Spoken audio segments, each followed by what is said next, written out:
Good evening, Mr. Ma. Good It is a great honor and pleasure for us all to have you here. I'm going to start with the conversation with a few questions.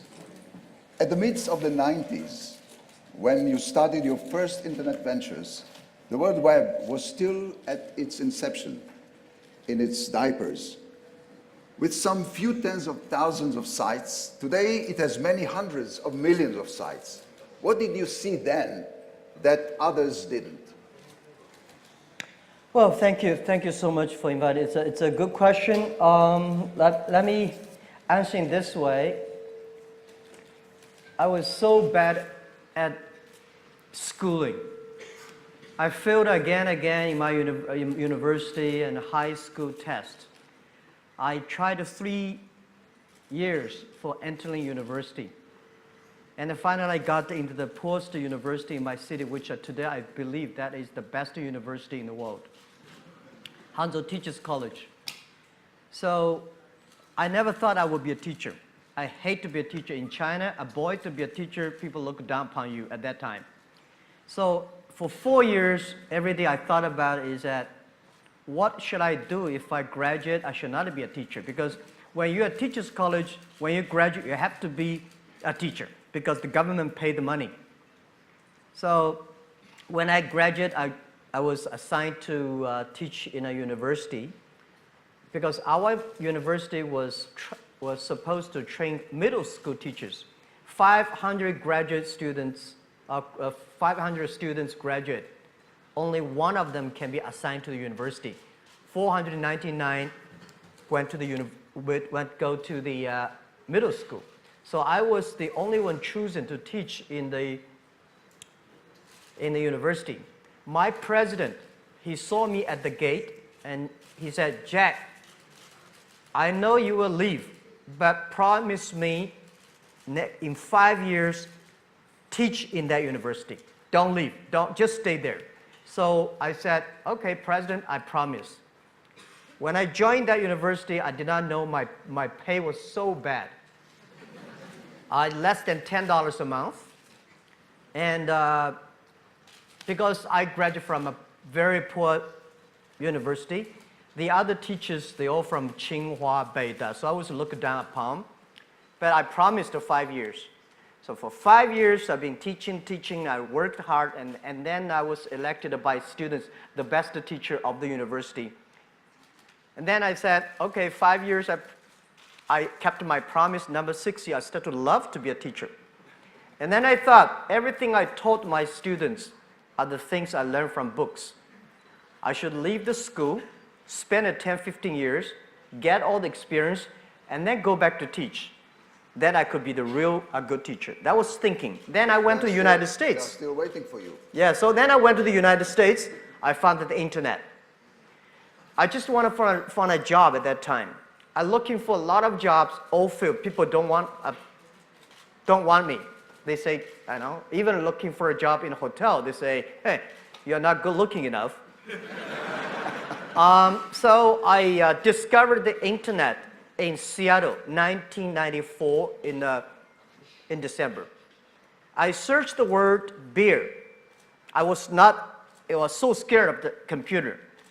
And my friend said, just to search whatever you want to search. At that time, there's called Lycos. The earliest Mosaic, the browser, very early days. They say you search anything. So I first word search beer. There's no beer information on the internet from China. There's a Japanese beer, German beer, US beer. And then I search China. Say there's no data about China. So I thought about, if I can put some Chinese information on the web, when people find out, that might be a good opportunity. So I did not know internet would be that big. I just wanted looking for a job. That was the original thinking. I wanted to leave the school, build up something.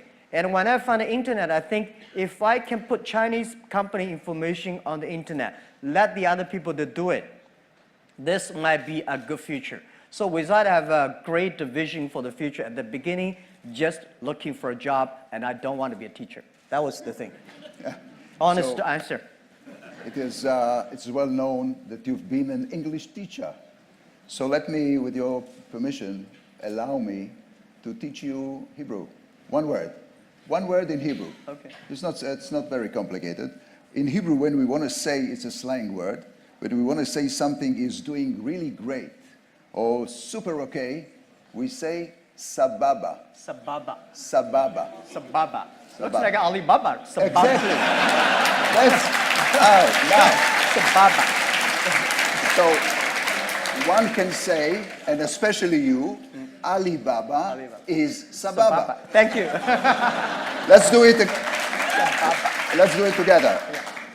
Yeah, Alibaba Is Sababa. You see. So Thank you. after you led the largest IPO in history, a few years ago, you are quoted as saying to investors that Alibaba would become the 5th economic entity in the world, following US, China, Europe, Japan. What was your vision to achieve that? Yeah, because I never thought we would be today. I never thought I would be today. I think for my, when I leave university, I thought just doing something, and 10, 20 years later, I can go back to teach.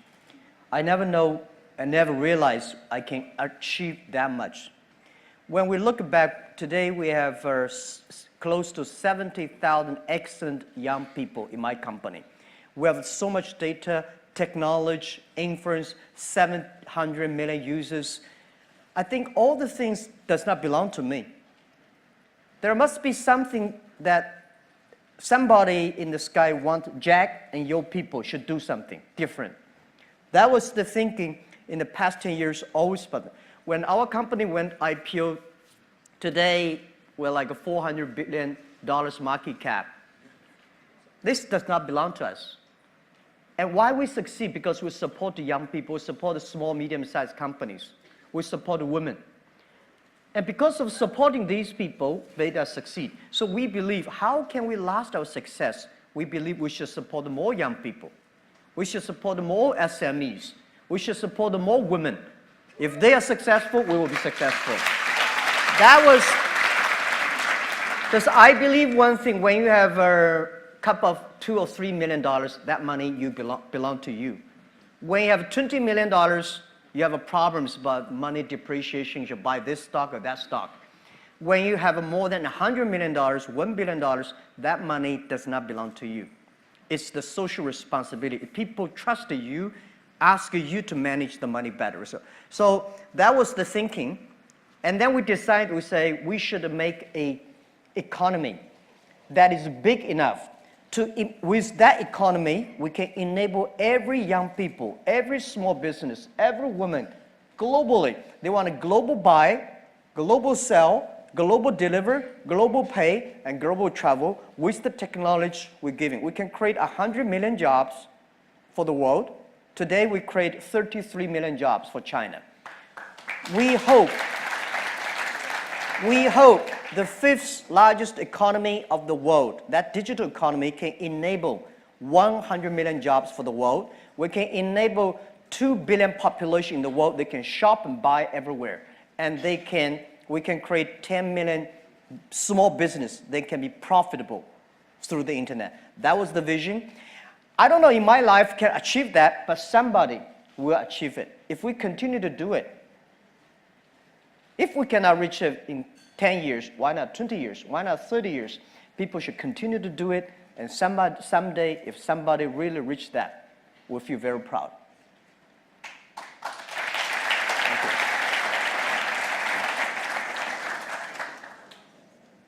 Shall I pour you? No, thank you.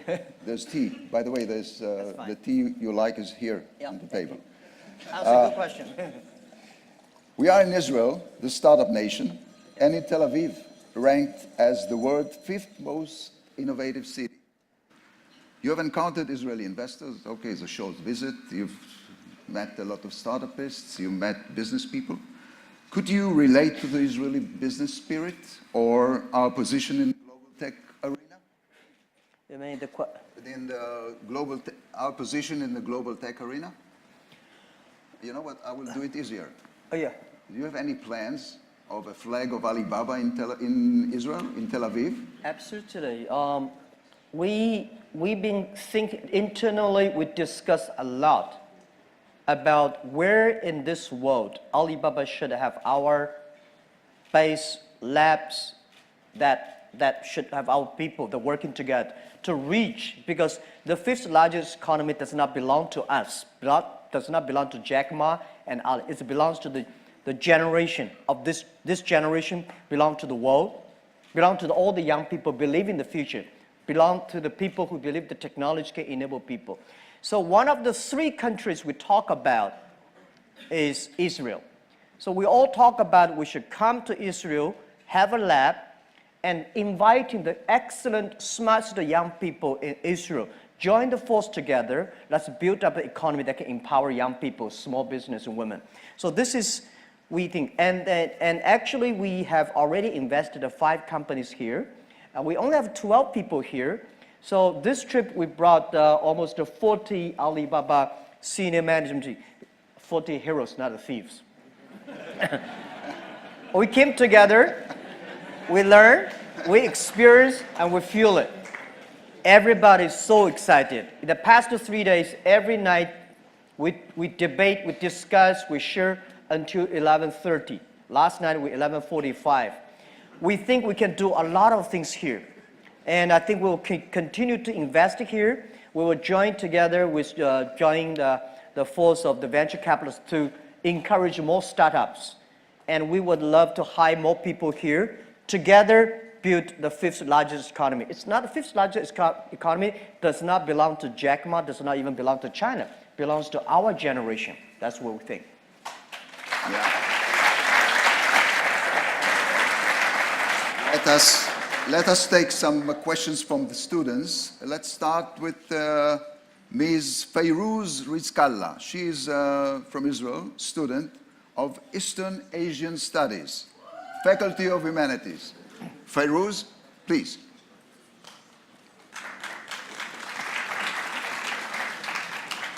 Hi, can you hear anything? No. Nope? Okay. Now can everybody hear? Great.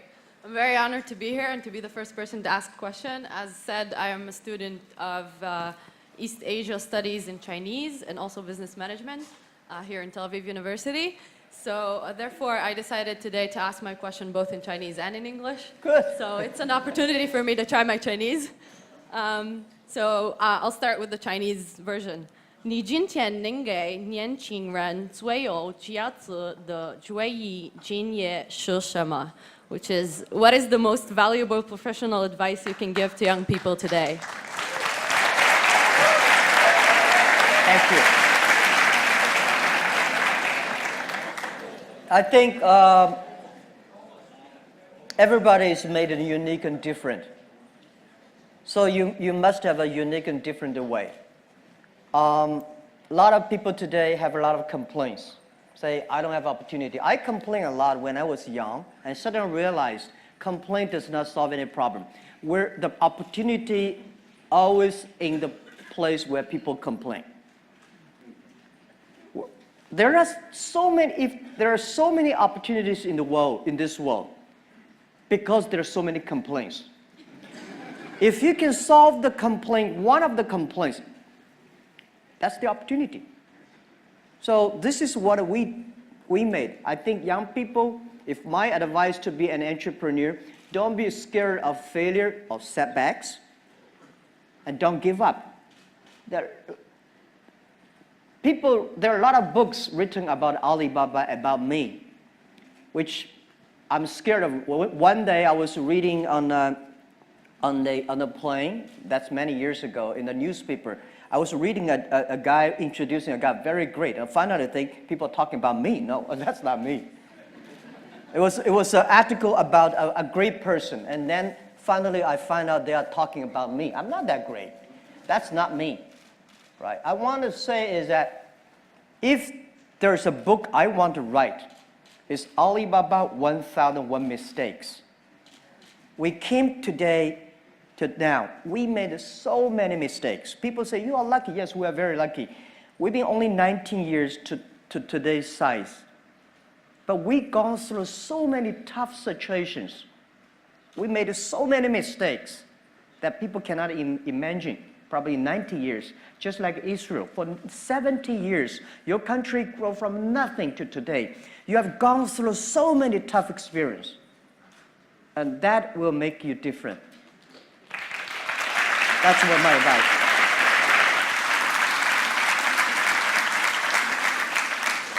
Next student is Miss Chen.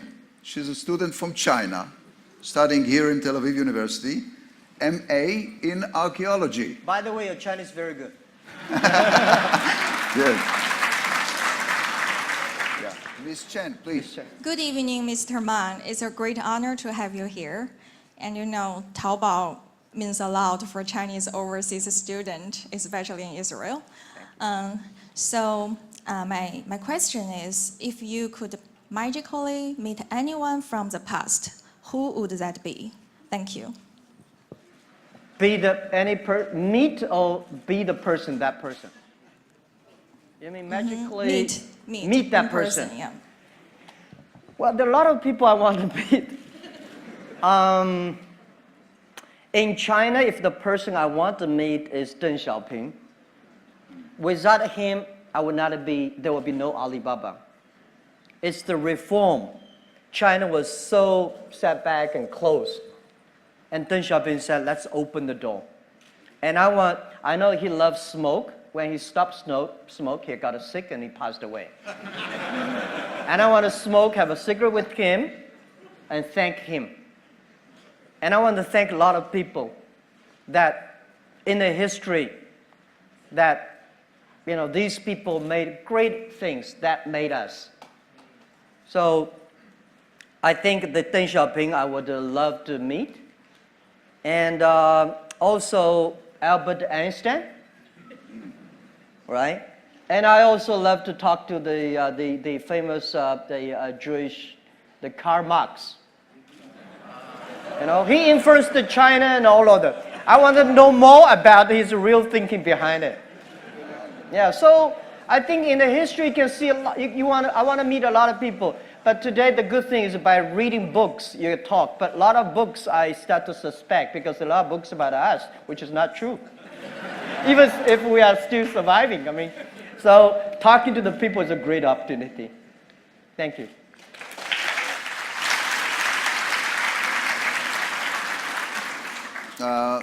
Next student is Miss Whitney Stewart. She's from the University of Pennsylvania. She's studying at Tel Aviv University at a study abroad program, which they come for a few months to study here, one semester. So Whitney Stewart, please.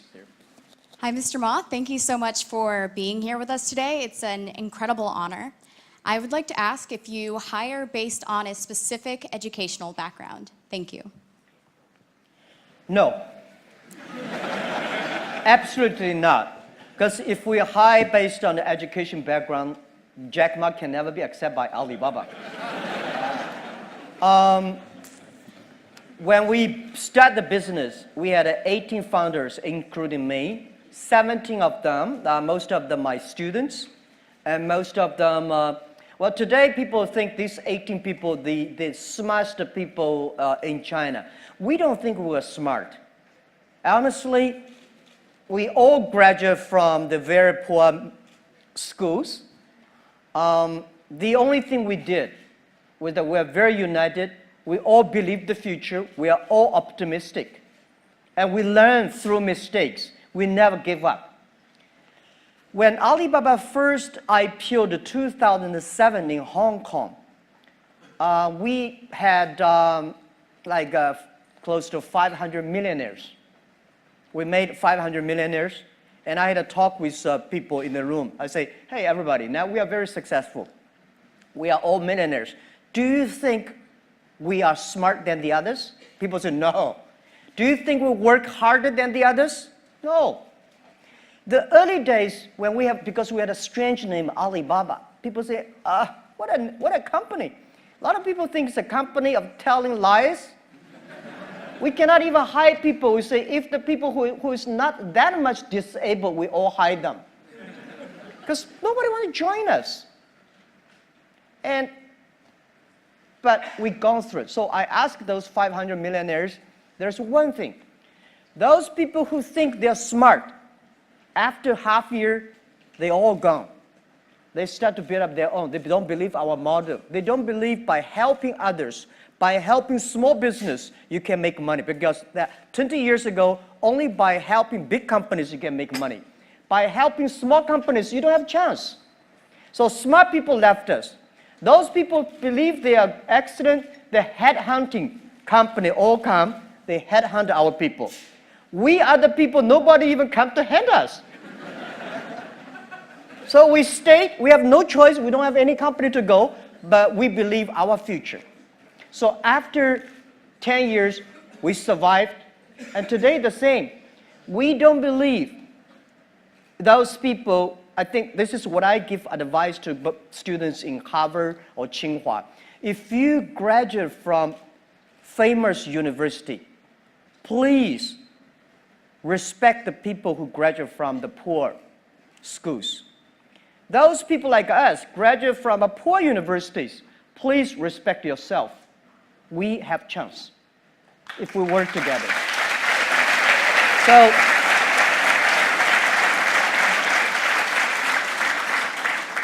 of course, we would love to have great students from Tel Aviv, from Tsinghua, or Harvard.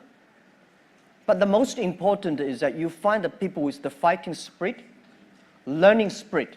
And this is we hire people for, not because which school you're from. Even to now, we said we would rather not having students from Beida and Tsinghua because we believe Beida, Tsinghua University should go to the small, medium-sized companies, not us. Because we are helping small, medium-sized companies. If we take all the talents away, because today we have a lot of cash, we can giving high pay to get the best students from university.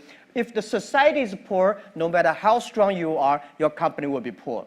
So this is what we believe. They should go to SMEs, empower SMEs, and then we help together. That's what we believe.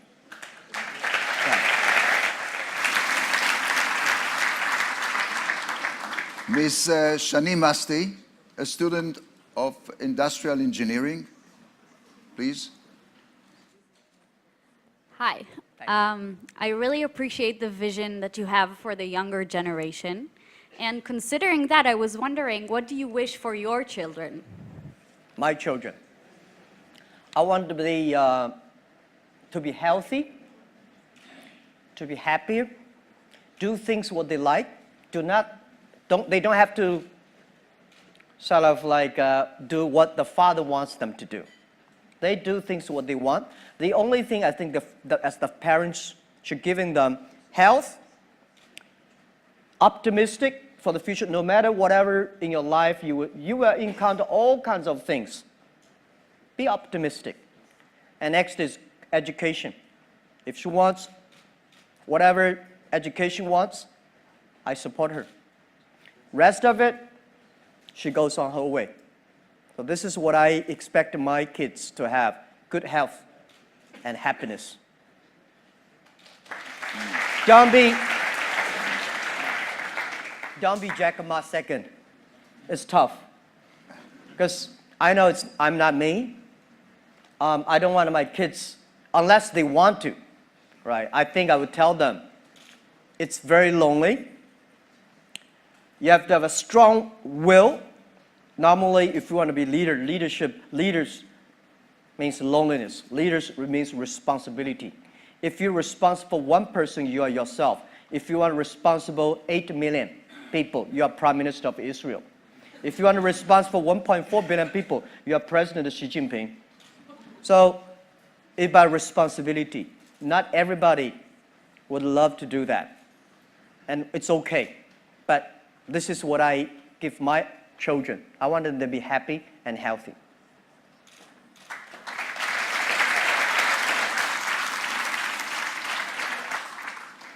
Mr. Elliot Ashkenazi from Belgium is a student of, listen to this, International Program for Conflict Resolutions and Mediation Studies. Mediation Studies of Social Sciences. Shalom, Mr. Ma. So I try, to teach you a second word in Hebrew now. So my question is like this. With all, the due respect I have for you, you have been rejected from Harvard 10 times. And you've proven that you don't necessarily need degrees from this, so-called famous university to succeed in life. So my question is, do you think that the entire educational system should be updated? Thank you very much. Absolutely. Absolutely. The education system needs to be upgraded. This is something that I worry about, and this is something that I'm going all around the world telling the government officers that my worry. People worry about high technology, but young people don't worry about it. I feel very few young people worry about the future. Only senior people worry about it.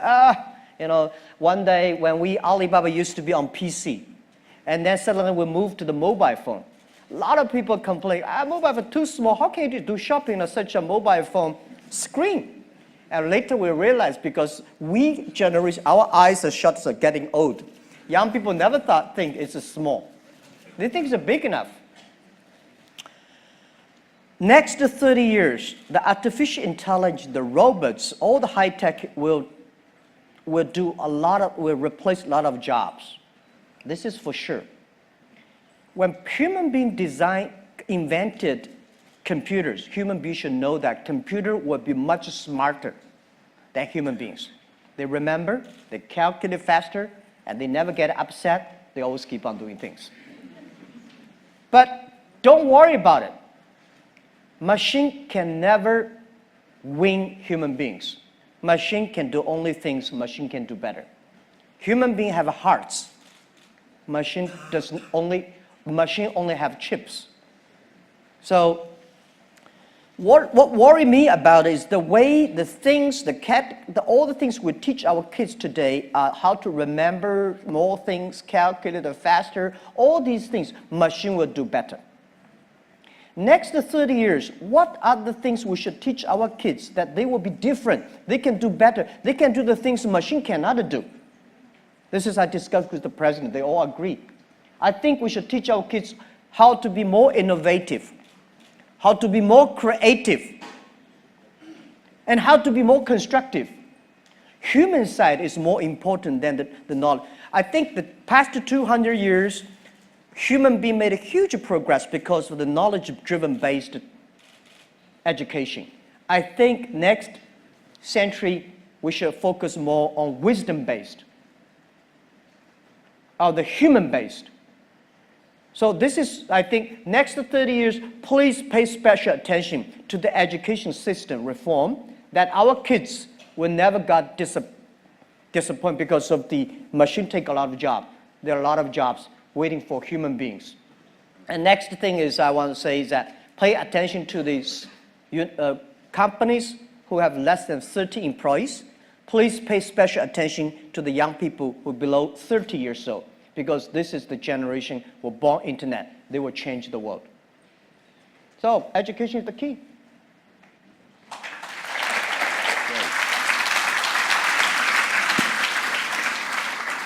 Next student is Yaden Shefi, student of accounting and business. Please. By the way, we need a lot of social scientists in Alibaba. Because we have so many, we are managing an economy over 700 million people. That's so complicated. 1% of the bad guys, we got 7 million bad guys. And how to deal with it? Not all, it's not only bad guys. Some people have a strange behavior, but so what Alibaba needs is not only engineers and software programs. We need a lot of psychologists, social behavior experts, and this is something that we have to manage. So yeah, but thank you for the question. Okay, so my question is, what was the most valuable professional advice ever given to you? Again? What was the most valuable professional advice ever given to you? Given to me. Yeah. What professional advice, the best that you can recall, was given to you? Well, the first 2-3 years for Alibaba was a disaster. We did not have a business model. People in China did not believe internet. People did not believe e-commerce. What we did, the 18 people together, like 40, 50 people, we only have a vision. We don't know how to do it. And then we got an excellent person. He worked more than 30 years in GE. He gave me, said, Jack, it's about the system. It's about the people, value, mission, and people training. That's the best. And then year 2002 and 3, 4, I spent a lot of time training our people with the value, mission, and professionalism. And then we got more managers, more leaders than most of the other startups. Then we started to go better. It's not about business model. Later, it's about create values for the others. And that is very good advice for me. And we made Alibaba different. Even to today, we are still so much mission-driven, value-driven. And I believe we want to last 102 years. We were born 1999. Last century, we had 1 year. We want to go through 100 years this century, plus 1 year, 102 cross 3 centuries. So in order to survive, we have to be mission-driven, value-driven, and people-driven. Today we do e-commerce. Tomorrow may not. The day after tomorrow, we don't know what we'll do. But if we're mission, value-driven, if we believe young people, if we want to supporting the other people to be more successful, there is always business model. There's always money to make. That's what we believe.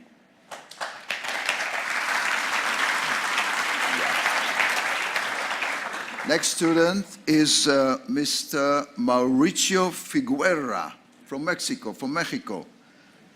He studies laws. You still need lawyers in Alibaba?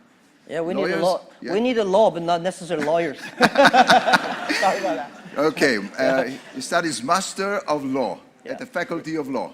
Please. Yeah, thank you very much. I would like to know which is the first trait that you seek in a job candidate. Whichever the... What, The first what quality. are you seeking in a job for a new candidate in a job? For a new job candidate, what are you looking for? Oh, what I'm looking for? Not Well, lawyers. He doesn't no. think about lawyers. sorry, we do a lot. We have like 200 or 300 lawyers. When Alibaba was in my apartment, I never thought a company need a lawyer. I never thought Alibaba in the future will have like more than 3 lawyers. Today we probably have 300 lawyers. Well, we need a lot of jobs because today we are handling 700 million users. I think we are going to handling 2 billion people. There are so many things that we have never seen, never imagined before. There's a lot of jobs like data, cloud computing, AI, we call Alibaba Intelligence. And there are so many things, the machine learning, that we don't know. And I don't think today there is expert of these things. Don't tell me somebody is the expert of e-commerce. Don't tell me somebody is the expert of internet. I tell you a story. 1996, I was invited to join a meeting in Beijing about internet. At that time, China was not even connected to the internet yet. So I went there, there's about 12 people in a room. They call themselves internet expert. I say, what? We got an internet expert. So they have a lot of worries. Oh, they worry this, worry that, and China should control internet, this. So after 20 years, I found all the things they worried never come out. All the things they did not worry, all come out. There are a lot of experts of yesterday. There's no expert of future. The thing we do is we learn. So that's why you said, what kind of job we need, what kind of candidates we're looking for. We're looking for every kinds of jobs. But the thing is that we hire you not because you are qualified. We hire you because you will be qualified if you learn together with us. So this is what Alibaba requests. We hire people. They're ready to learn. They're ready to take risks. They're ready to fail. And they're ready to suffer. And then we believe maybe 15, 20 years later, they will be the expert of their own field of the history. That's what we think.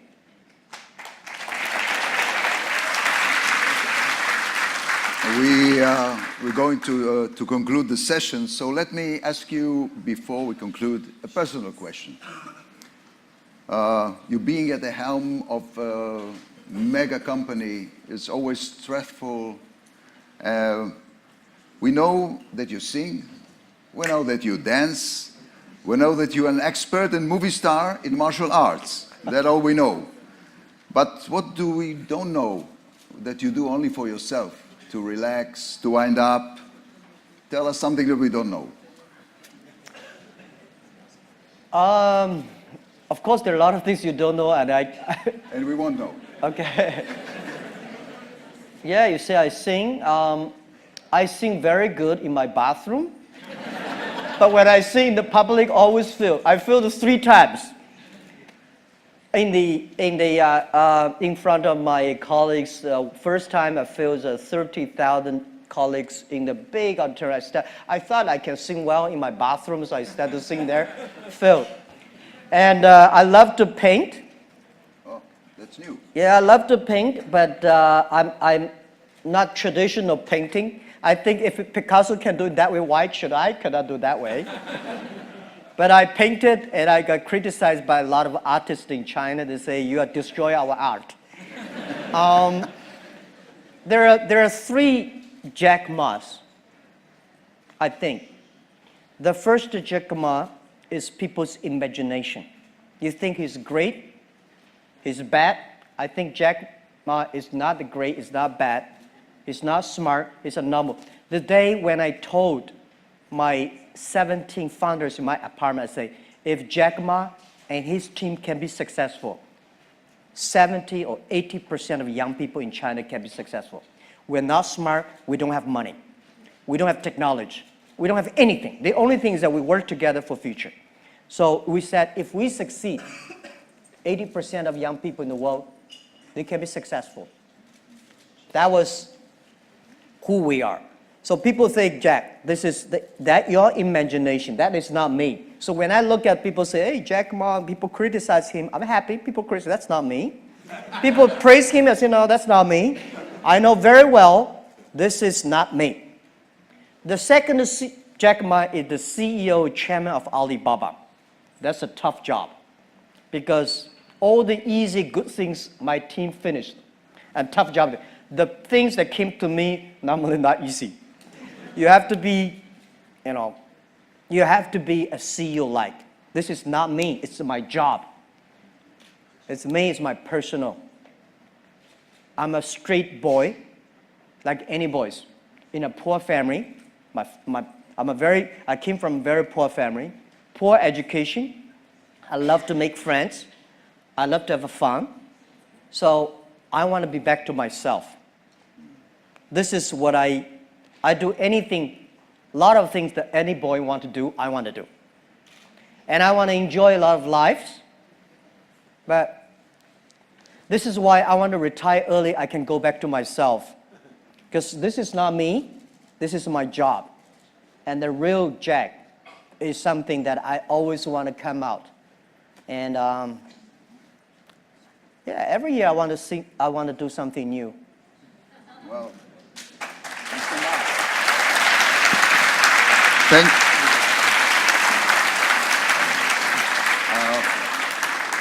I would like to thank Professor Frankel, Professor Klafter, Mr. Ma. It was inspiring and frank, I must tell you. Dear audience, Mr. Ma is shortly be awarded a Tel Aviv University honorary doctorate. So let's give him a round of applause.